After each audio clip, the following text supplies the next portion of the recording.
में 1820 के दशक से ही अंग्रेजों के खिलाफ नफरत की भावना बहुत प्रबल थी।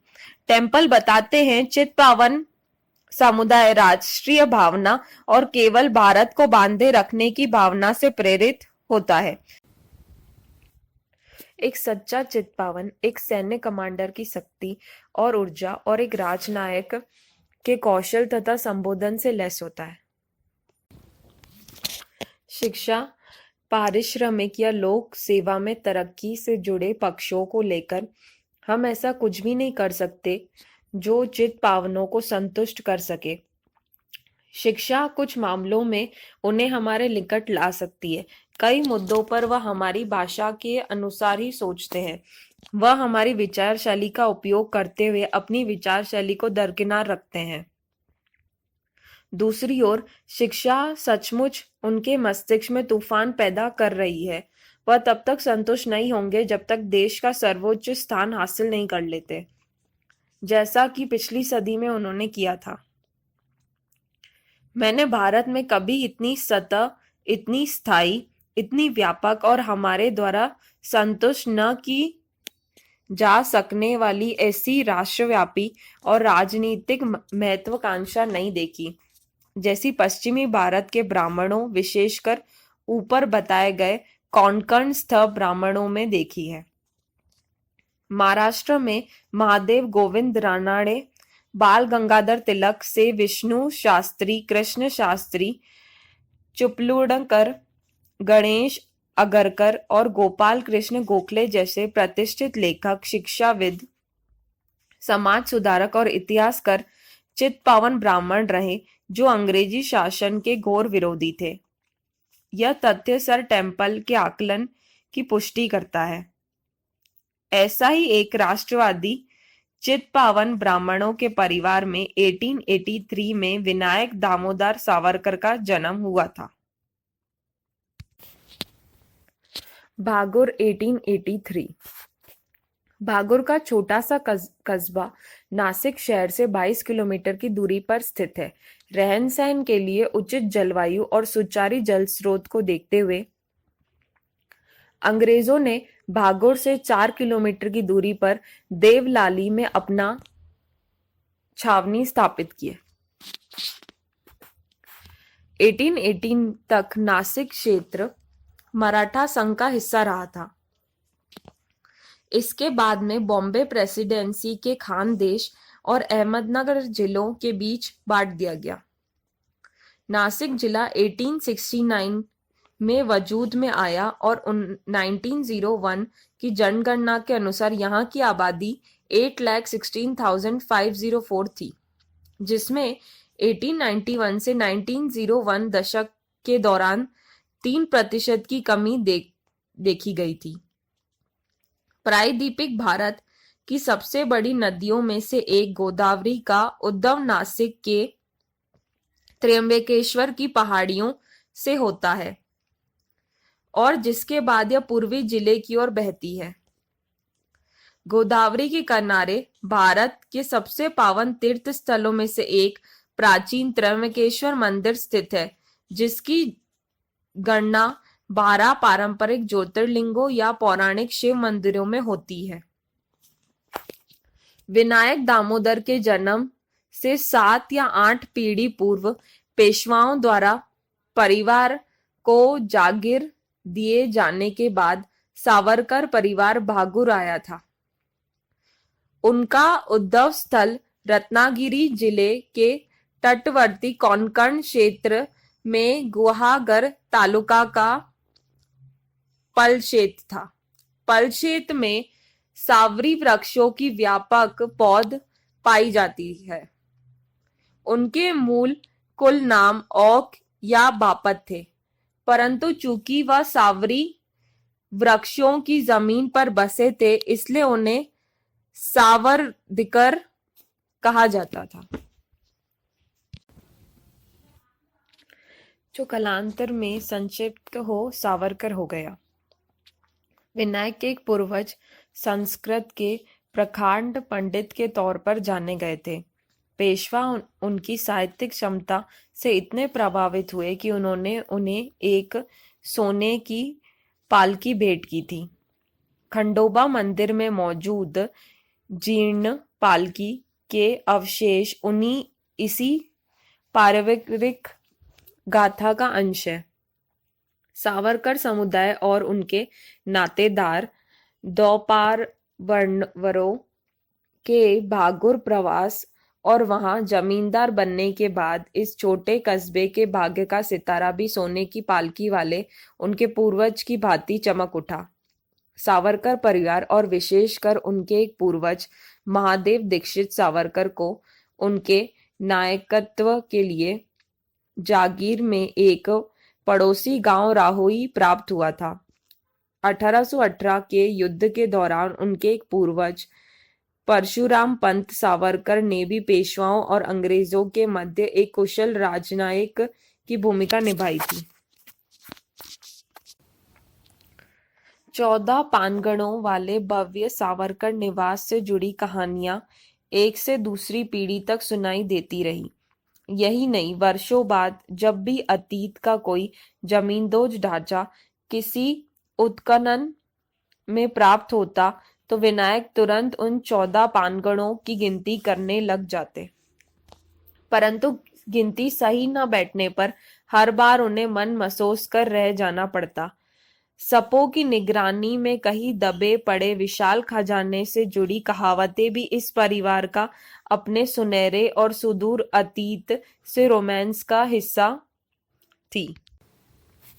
विनायक के पितामह को 2 पुत्र और एक पुत्री थी। उनके पिता दामोदर पंत या अन्ना राव दोनों भाइयों में छोटे थे। दोनों भाइयों में करीब 15 वर्ष का अंतर था।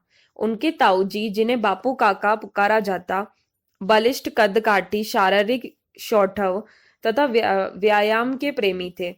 कानूनी पेशा भी उन्हें खूब भाता था और उनके कई वकील दोस्त थे। उनके कई बागान और खलियान थे, परंतु वह पारिवारिक सुखों से वंचित थे क्योंकि उनकी पत्नी संतानहीन ही चल बसी थी। बापू काका ने पुनर्विवाह नहीं किया था। हालांकि उनके अपने भाई से मधुर संबंध नहीं रहे थे, परंतु वह भतीजे भतीजियों पर अपने ही बच्चों की तरह स्नेह लुटाते। सावरकर बंधुओं की एकमात्र बहन का विवाह पड़ोसी कोठर के कनेटकर परिवार में हुआ था। उनके पति और बापू काका व्यापारिक सहभागी थे। वहीं दामोदर पंत अपनी ही दुनिया में रहते थे। वह मैत्रीपूर्ण स्वभाव वाले मधुभाषी व्यक्ति थे, जिन्हें जब भी कोई युवा जागीरदार के तौर पर संबोधित किया जाता तो वह जैब उठते। उन्होंने नासिक हाई स्कूल से 10वीं कक्षा पास की और उनके शिक्षक उन्हें बुद्धिमान परंतु नटखट बालक के तौर पर याद करते थे। एक बार अपने स्कूल के प्रधानाचार्य पर गेंद फेंकने पर जरूर उन्हें बदनामी झेलनी पड़ी। दामोदर पंत कुछ कविमन भी थे, जो संस्कृत और मराठी के महाकवियों की पंक्तियां याद कर उनका वाचन भी करते थे। उनका विवाह राधाबाई से हुआ था, जो कठोर के ब्राह्मण बौद्धिक दीक्षित परिवार के मनोहर दीक्षित की सुपुत्री थी। दामोदर की तरह राधाबाई के भाई की भी काव्य में रुचि थी और साहित्यिक अभिरुचि के कारण सावरकर की अगली पीढ़ी भी इसी क्षेत्र में स्थितिग्रस्त रही। शैशव काल में ही दोनों बच्चों के निधन के बाद दंपति को 13 जून 1879 को पुत्र रतन की प्राप्ति हुई। वह शिशु जन्म के समय से ही बीमार था और जीवन भर कमजोर स्वास्थ्य से उसे जूझना पड़ा। उनका नाम गणेश रखा गया, परंतु प्यार से उन्हें बाबा राव पुकारा जाता। 4 वर्ष बाद 28 मई 1883 को भागौर के पैतृक निवास में दामोदर और राधा के यहाँ दूसरे पुत्र का जन्म हुआ। उनका नाम विनायक रखा गया, परंतु घर में सब उन्हें स्नेहपूर्वक तात्या बुलाते थे। कमजोर और कृष्णकार्य राधाबाई को प्रजनन के दौरान गहरी पीड़ा से गुजरना पड़ा था और ऐसा माना जा रहा था कि संभवतः उन्हें नवजात से हाथ धोना पड़ेगा। 1886 में राधाबाई ने एक पुत्री को जन्म दिया, जिसका नाम मैना रखा गया। उन्हें सब माई पुकारते थे। इसके 2 वर्ष बाद उनके सबसे छोटे बेटे नारायण का जन्म हुआ। उन्हें बल पुकारा जाता और वह सबसे आकर्षक का केंद्र बना हुआ था। दामोदर का परिवार एक आदर्श परिवार था। युवा दंपति रोज संध्या के दौरान धारना नदी के किनारे टहलने जाते और उन्होंने कई खुशनुमा दोपहरें अपने बच्चों के साथ ताजे रसीले आम खाते हुए गुजारी थी। युवा और स्नेहवर्धकशील विनायक के लिए स्थानीय खंडोबा और गणपति के मंदिर एक वृक्ष जिस पर से फल उतारते समय उनके पिता मूर्छित होकर गिर पड़े थे जीर्ण पड़ा। एक मृष्ट और धारणा के किनारे स्थित बबूल के पेड़ जिसके फूल सूखी बाहें पसारे पुकारते किसी नातेदार सरीखे लगते। यह एक स्थायी यादें बनकर रह गई थी। कई वर्षों बाद अपनी मराठी कविता गोमांतक में उन्होंने अपने गांव और उसके रमणीक तथा यादगार दृश्यों से जुड़ी यादों को दोहराया था।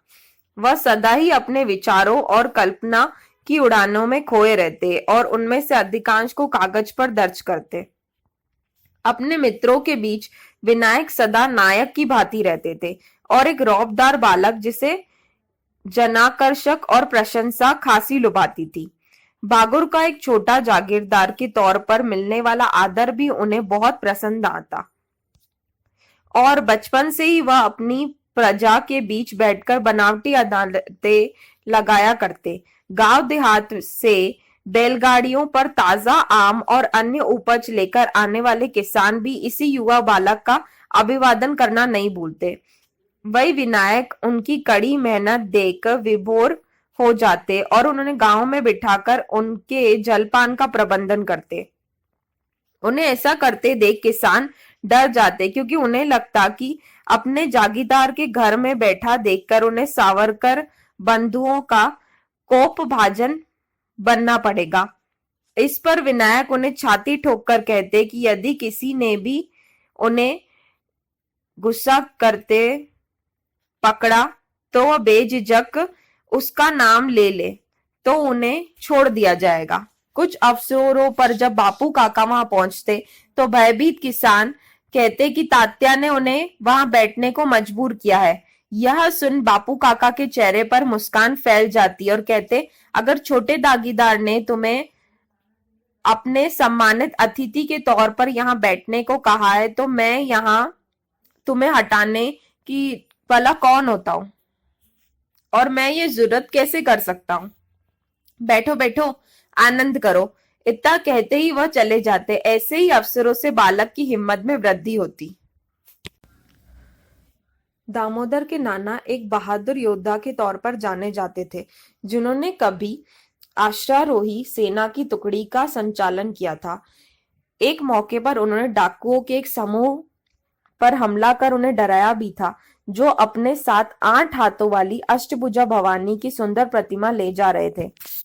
दामोदर की मां इस प्रतिमा को अपने ससुराल ले आई थी और उसे वेदी पर स्थापित किया था। एक स्थानीय पुजारी के अनुसार देवी बहुत ही फल देने वाली थी और उन्हें प्रसन्न रखने के लिए प्रतिदिन पशु की बलि आवश्यक थी। सावरकर परिवार ब्राह्मण होने के कारण विशुद्ध शाकाहारी था।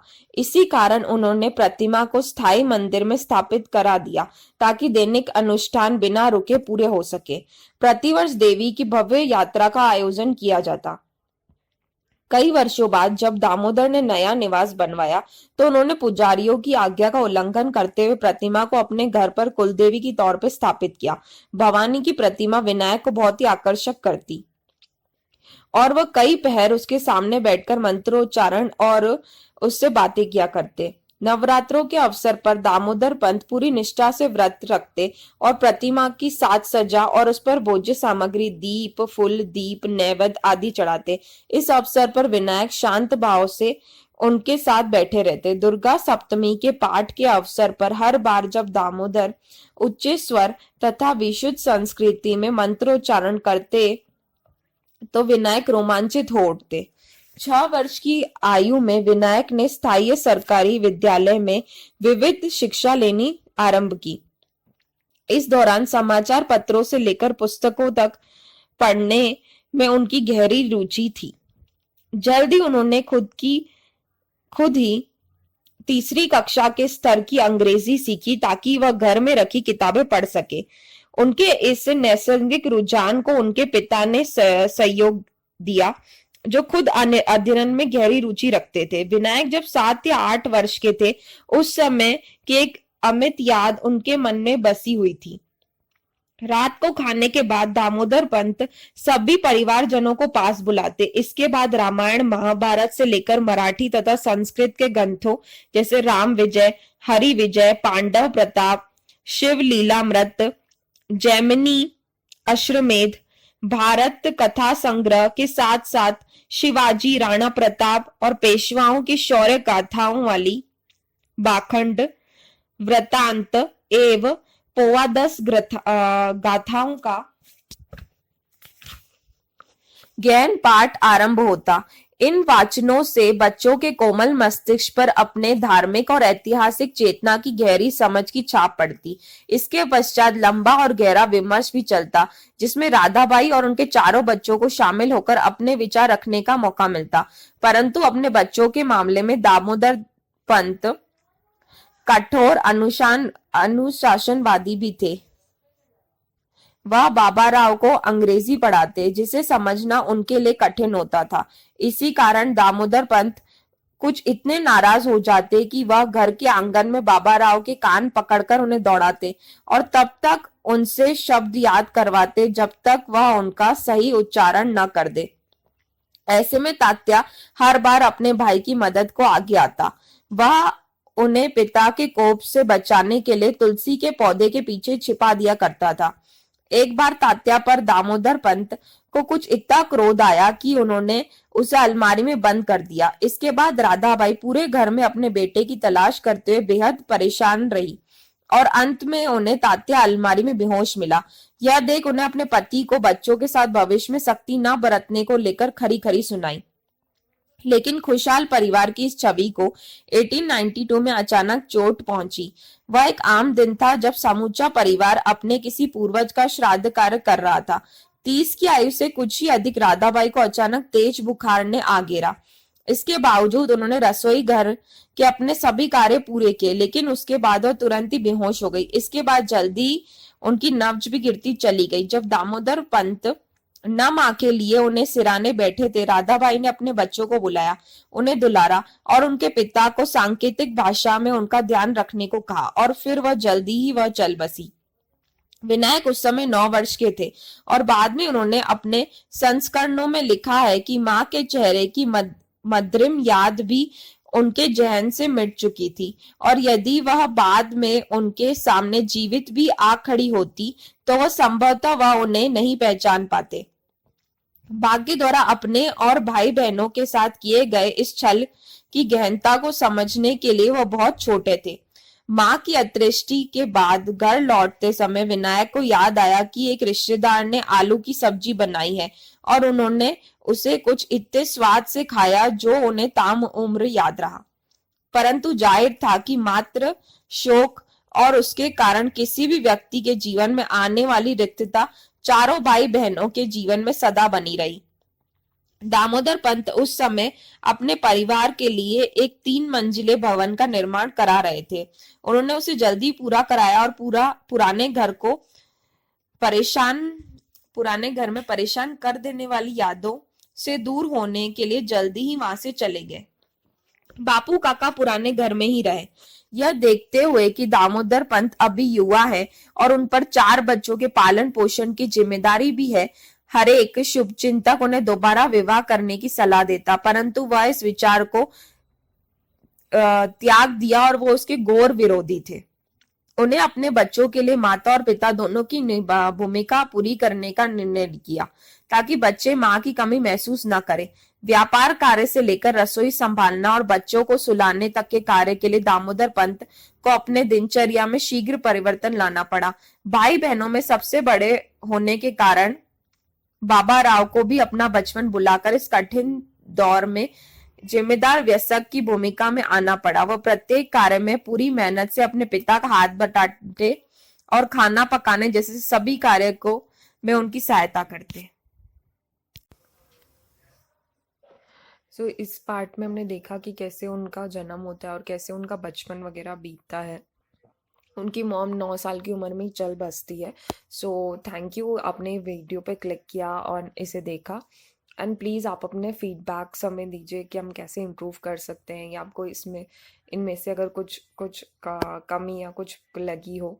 सो थैंक यू फॉर ये वीडियो देखने के लिए, and please like share and subscribe this channel. Thank you.